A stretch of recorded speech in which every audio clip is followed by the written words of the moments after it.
Hi,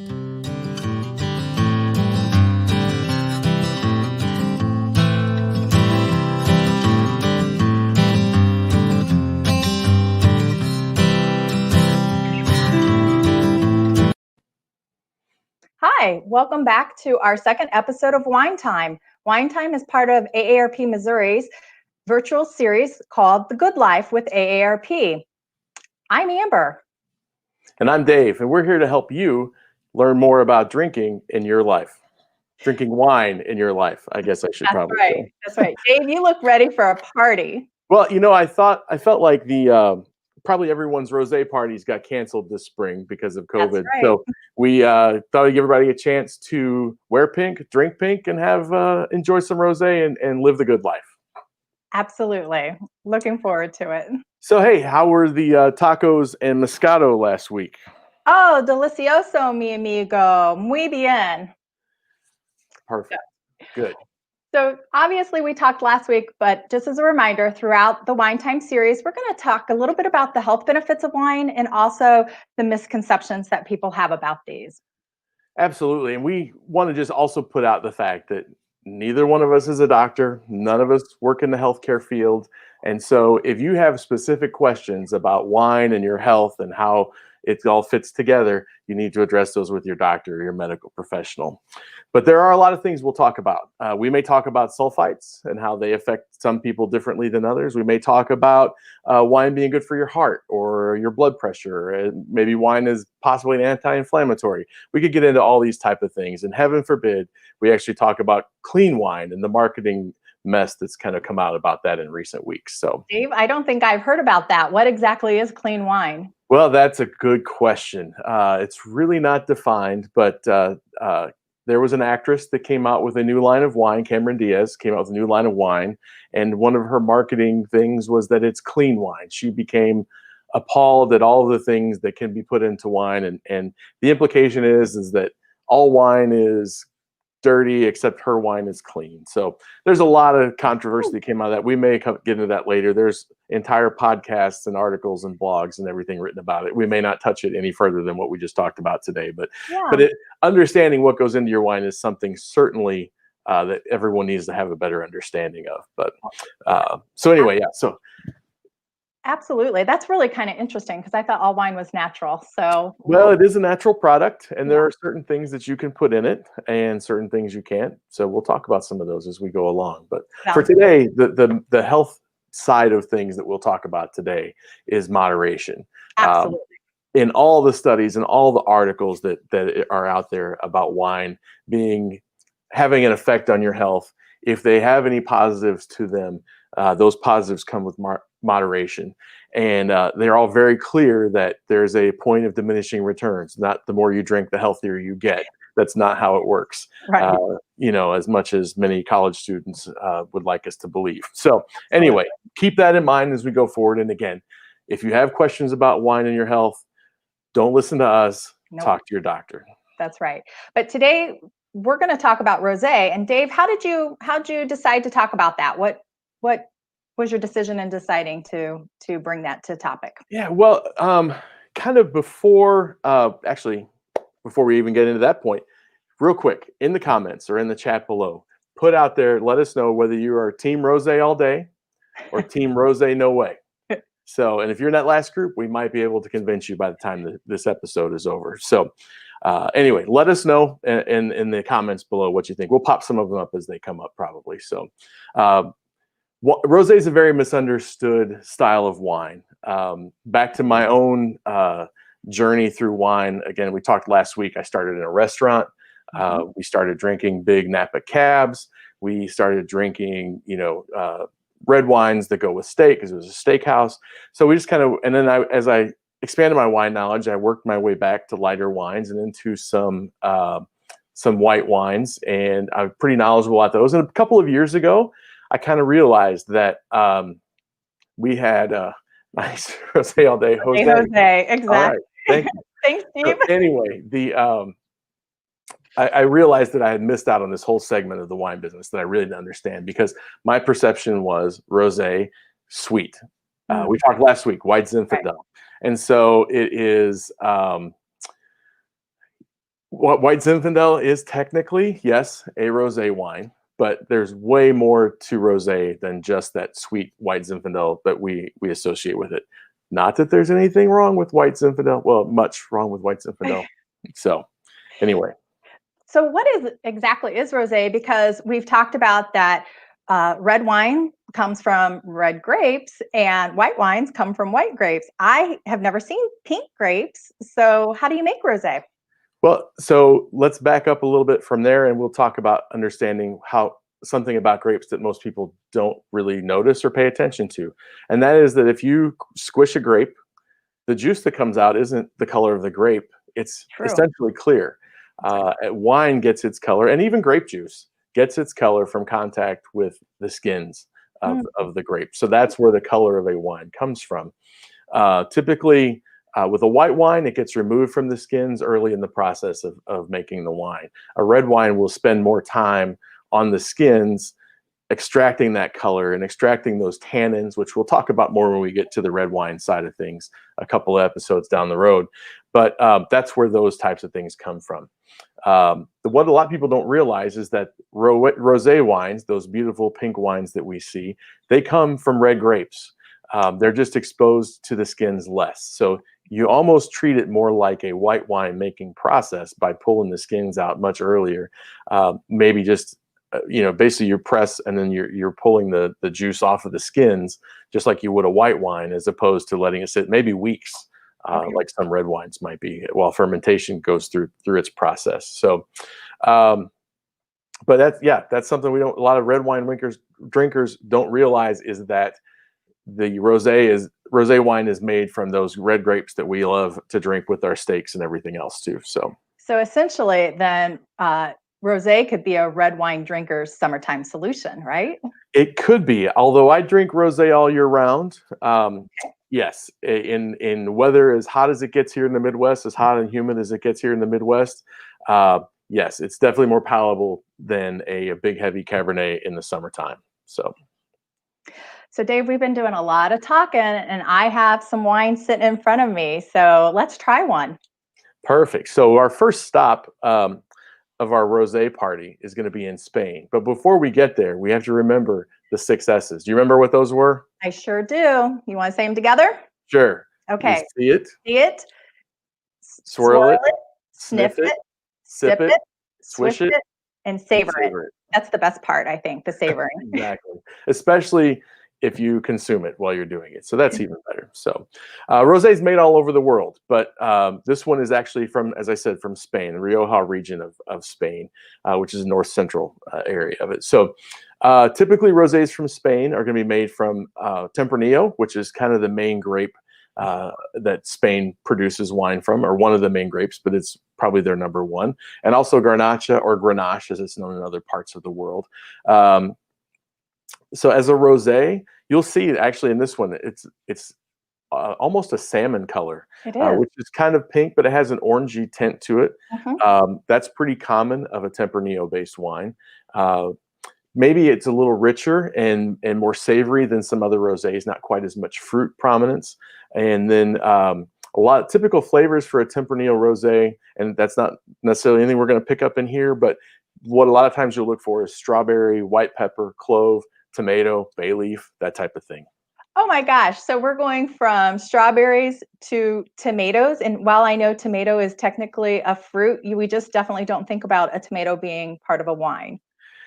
I'll be honest, that's not a flavor I've ever picked up in a wine. Uh, I'm not sure that I would want it. And Mm. when I say those flavors, and I don't want to confuse people, that it's really more of an essence. Okay. It's a part of the whole realm of flavors, and as your palate grows, if you take the time and want to learn that, you can. If not, you just want to drink the wine and say, yeah, that's good, or nope, that's not that great, or whatever. You can do that too. So. Right. And then the Grenache, the other grape, it'll contribute more fruity and juicy flavors as a whole to a rosé. So this wine itself that we're getting ready to taste is actually 60% Tempranillo, so it kind of follows that line of being mostly Tempranillo from Spain.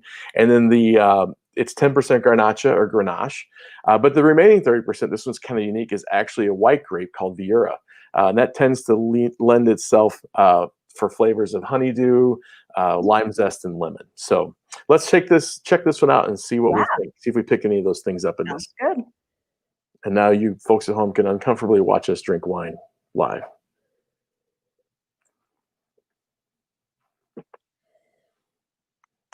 That's got a really nice flavor.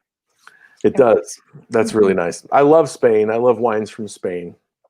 Have you ever been to Spain? I have.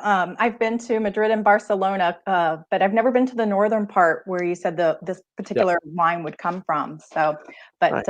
that just means I have to go back. You had to go back, right? Exactly. So, yeah, that's a really nice wine, and we just opened these, so we hadn't really tasted them ahead of time. So it's brand new and fresh. So we're not going to mess with breaking down the flavors because really, if you're not drinking it, that's kind of boring. So put in the comments if you guys are trying any rosés with us, anything that you're tasting. You don't have to put brands or anything like that. But did you get any weird flavors in the rosé that you put up? So it might be interesting to see what some folks come up with on that. So I think so. It'll be very interesting. So Dave, where's our next rosé party? Where are we going? So the next one is going to be in Oregon. Oh. So we're going to the Willamette Valley of Oregon. Before we get into that one, though, I do want to talk about the wines that we're tasting. And we're tasting styles. You'll notice that we're not flashing bottles up or endorsing any specific wines. Really, we're talking about different styles that are out there. Something that if you want to learn more about wine, expand your palate, these are some things that you might want to look into and look for.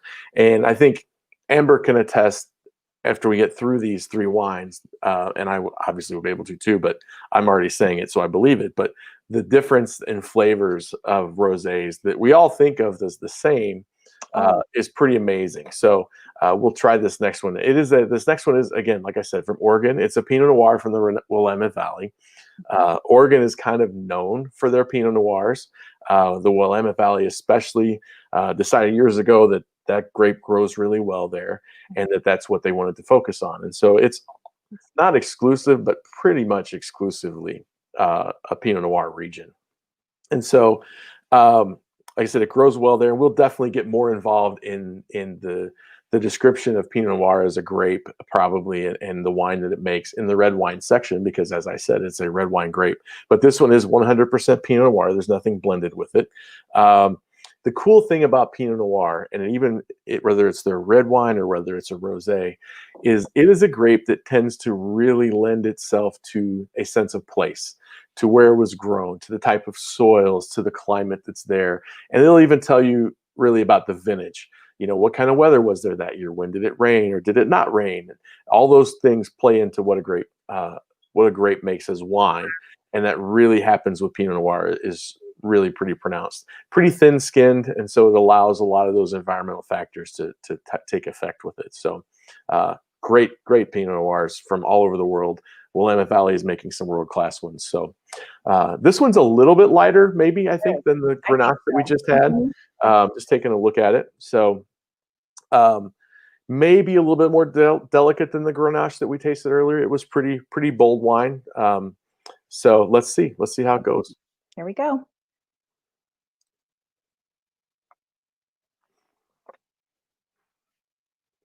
Yeah, you can definitely tell a difference. Yeah. It is a little lighter, and I think so far this might be my favorite out of the two. Good deal. Well, it gets better with every step then. Hopefully you'll really like the third one. So. Absolutely. But Dave, share with us exactly how is rosé made?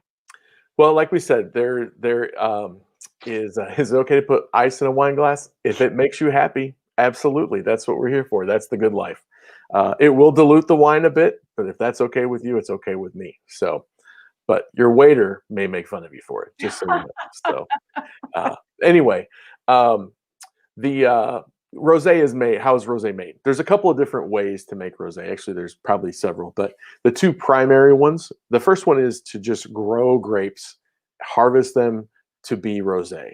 So what I mean by that is if you're making a red wine, if you're making a Pinot Noir, if you're making a Zinfandel or Cabernet even, and you want to make a red wine out of it, typically those will hang a little longer on the vines. They'll get a little riper.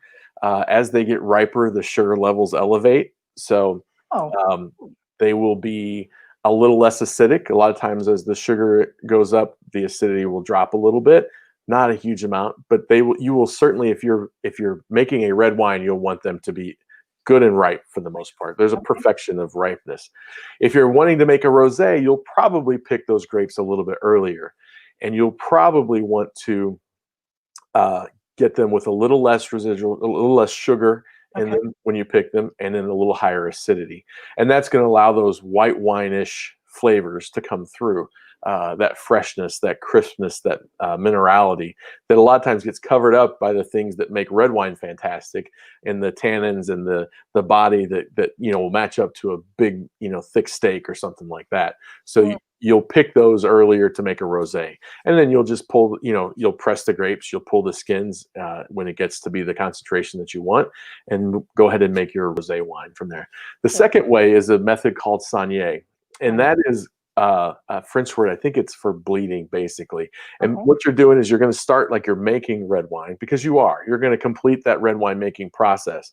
But before you do that, you may want to um, concentrate those flavors a little bit more, Okay. and they will do that by draining some of the juice off ahead of time. So you've got less juice in contact with the same amount of skins at that point. So you're going to get a more extracted and more concentrated flavor. So you're going to darker, deeper coloration of your wine, and it's going to enhance the flavors a little bit too, because you're I don't say undiluting the wine, but there's probably a scientific word for that, but you're concentrating the wine more than you would be if you Well, um, there is definitely a science to it. I mean, everything you've shared between the climate and the ground and the soil and how it's picked and how ripe it is and everything. So, when you were sharing that about the process, all I could really think about is that I Love Lucy episode where she was in Italy and she was going around in the big old vat of grapes and just having a great time stomping on them and everything. yeah, So, I'm not sure I absolutely. would enjoy that, but it was fun to watch anyway. Yeah, So, definitely, so definitely. out of the two processes, which one is better? But either one, Okay. really.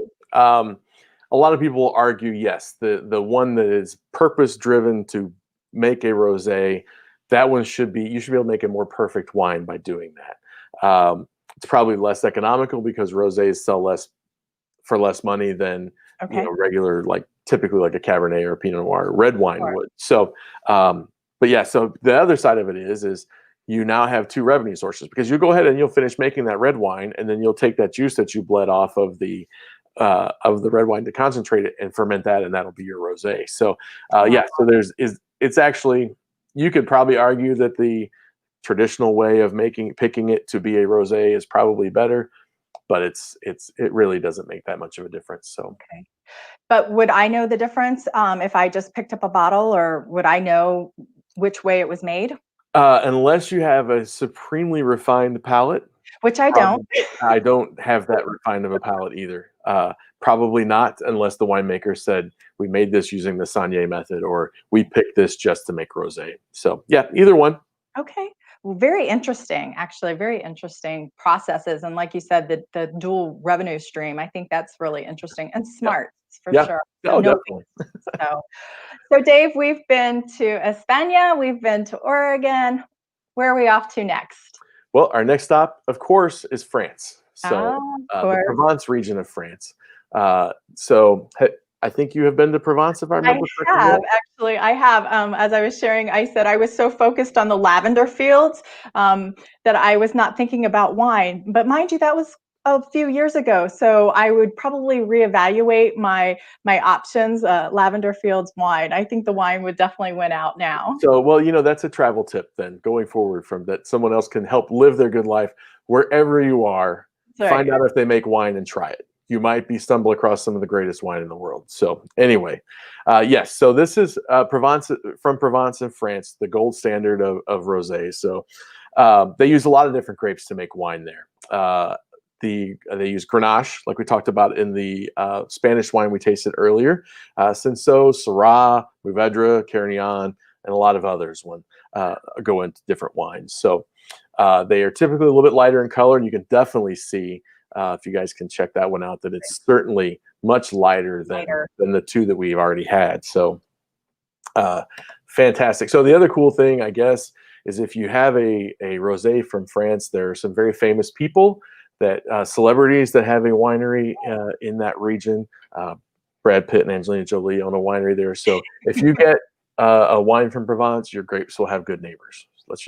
That's all we can say. So anyway, so this this wine that we are talking about today is 40% Grenache, 40% Cinsault, 15% Syrah, 2.5% Carignan, 2.5% Mourvedre. So it covered all the bases. So let's taste it and see what we get from this one. Okay. That's definitely a bright, almost, it smells shiny. Does that sound like a real thing? And that's the whole thing. You don't have to describe something in wine technical terms. Yeah, this wine smells shiny. We'll go with that. I think you've just coined a new phrase, Dave. I love it. It's very good. So it is fantastic. And yes, Bev, rosé is a great wine to drink on the deck on a hot August, July, whenever it is. It's a great wine to drink when it's hot outside. And when it's cold outside, stay inside and drink rosé. So anyway, but yes, that one's way different even than the two that we tasted earlier. So what did you think about that one? I like that one. I think it did have obviously a different taste. I don't even want to say texture, but it had a different savor, I guess. But I think number 2 is still my favorite so your far. favorite? I think you're right. I think number 3 is destined to go with food. It definitely is. It would be great with some scallops or something like that, or just obviously. Actually, probably number 1 I would probably pair with like lobster tail, with the butter, or crab legs or something like that. Number 3 would be great actually with a salad. There's not a lot of wines that you pair with salad, but hey, it's a course, so it should have its own wine, right? That's right. So I was thinking seafood. You're going down my path, and I'm there you thinking, go. forget Taco Tuesday. We're on to seafood tonight with That's rosé. right. So, Right. and then you said salad, and I'm like, okay. Right. Well, shrimp salad, maybe. Thank you. That's right. See, we're back on track now. You sure are. That's right. So, well, any other questions about rosé that you have, Amber, or anyone has any questions, pop them up in the comments before we wrap up? You know what, Dave? I have learned so much. I didn't realize all the different textures, all the different colors, all the different flavors, but also just kind of, like I said earlier, the science behind it. It really is a science to be able to grow the grapes, to harvest those grapes, and then the process of making the different wines. I've learned so much tonight, and I hope everybody else has as well. So fascinating. Yeah, definitely it is a science, and the other side of it is the art that goes into it, and it's like the perfect combination. I guess I think of it as like a Da Vinci thing, where he was a fantastic scientist and an amazing artist, and so that's kind of winemaking. That's a great analogy. That is so true. He had so many different patents, but yet he's kind of renowned for being this wonderful artist. So exactly, that's a great way to think about it. So you would pick 2 as your winner. I think 2. Yeah, absolutely. I think 2. How about you? Yeah, I would probably say, I would go with 1. I'm actually I'm going back to our original stop in Spain. You're going to Spain. Okay. Very nice. To learn to speak Spanish. So muy bien, mi amigo. Muy bien. There we go. So, but yeah, I would definitely pick 1. But I would drink all of them. Probably finish them all. So, that's right. That's right. Well, guys, thank you so much for joining us today. And please make sure that you join us next Tuesday, September 1st at 5:00. And we'll be breaking down actually white wines. Dave will be sharing his tips and resources just like he did today with rosé. So please mark your calendar. Make sure that you sign up for those alerts and like us on our Facebook, and also subscribe to our YouTube channel. So that way we can stay in touch with you. If you have any comments or questions or suggestions or anything like that you want to talk to me about, you can visit my Instagram page. It's wine_IRL, which is wine in real life. So wine_IRL on Instagram, and throw them in the comments. I'll make a post about this, and we can talk about it. So if you have any questions, put them there. I'll try to get to answer as many as I can. Maybe we'll talk about some of them on next week's episode. So we'll see you then. See you then. Thanks for everything, Dave. Cheers. Absolutely. Cheers. See you next week.